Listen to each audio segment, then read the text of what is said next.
بسم اللہ الرحمن الرحیم۔ السلام علیکم۔ یہ حضرت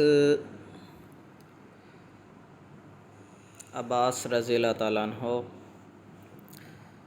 ان سے روایت ہے کہ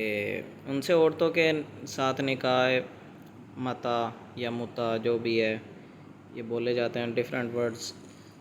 کرنے کے متعلق سوال کیا گیا تو انہوں نے اس کی اجازت دی۔ پھر ایک غلام نے ان سے پوچھا اس کی اجازت سخت مجبوری یا عورتوں کی کمی، یعنی کہ سخت مجبوری ہو کوئی یا عورتوں کی کمی ہو جائے، ٹھیک ہے،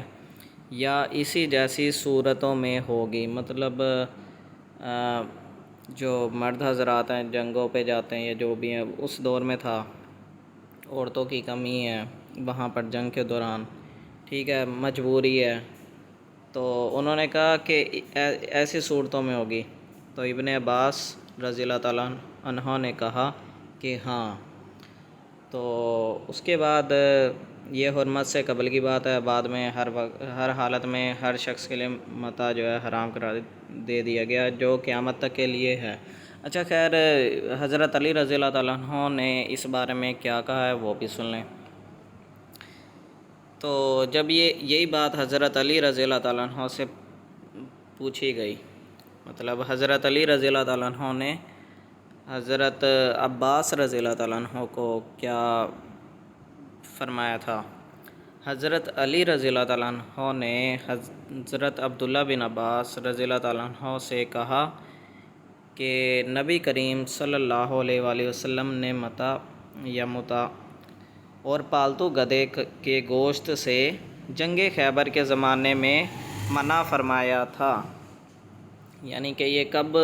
منع کر دیا گیا تھا؟ اس کو جنگ خیبر میں منع کر دیا گیا تھا۔ دیکھیں اب آپ صلی اللہ علیہ وآلہ وسلم کا یہ فرمان ہے اور حضرت علی رضی اللہ تعالیٰ عنہ سے روایت ہے یہ حدیث، اور پکی حدیث ہے، صحیح حدیث ہے۔ دیکھیں جو لوگ اس چیز کو جائز سمجھتے ہیں متاع وغیرہ کو یا جو بھی ہے، تو میرے خیال وہ پالتو گدھے جو ہیں اس دور میں تو پالتو گدھوں کا گوشت جو تھا وہ بھی حلال تھا،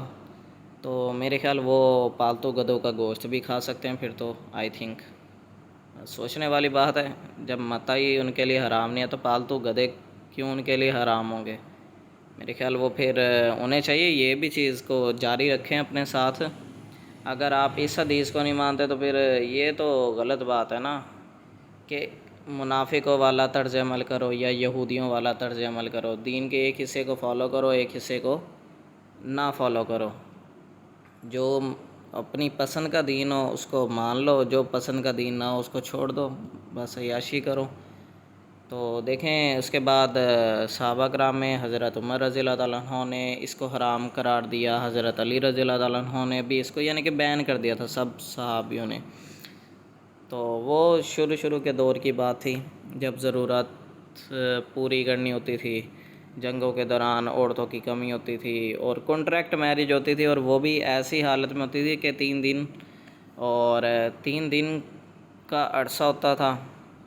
یہ زمانہ جاہلیت کی دور کی ذرا تقریباً جب شروع اسلام پروان چڑھ رہا تھا، اب ایک ہی دم تو نہیں نا بین کیا جا سکتا، لوگ تھوڑا گمراہی میں بھی تھے، ایک ہی دم جس طریقے سے شراب کی حرمت بھی جو ہے وہ ایک ہی دم ختم نہیں کی گئی تھی، پہلے شراب کو کہا گیا کہ پسندیدہ کام نہیں ہے، اللہ تعالیٰ نے فرمایا، پھر کہا کہ نہ پیا کرو، پھر اینڈ میں اللہ تعالیٰ نے سختی سے الفاظ استعمال کیا، اب چھوڑتے ہو کہ نہیں؟ ٹھیک ہے، تو اسی طریقے سے یہ چیزیں جو ہیں یہ سیکھنے والی ہیں، سمجھنے والی ہیں۔ تو گدھا بھی حرام ہے اسی حساب سے اور متاع بھی حرام ہے، اور اگر کوئی جائز سمجھتا ہے متاع کو تو متاع یا جو بھی ہے تو اس کے لیے گدھا بھی جائز ہے، پھر وہ بھی کھا سکتا ہے، اور یہ پسندیدہ ویسے مسلمانوں کے نزدیک پسندیدہ کام نہیں ہے کیونکہ عورت کی بھی ایک عزت نفس ہوتی ہے، اور ویسے بھی یہ پسندیدہ کام نہیں ہے کانٹریکٹ ٹائپ کی میرج۔ تو ٹھیک ہے، اوکے، اللہ حافظ۔ یہ ایک ریمائنڈر تھا یا پیغام تھا۔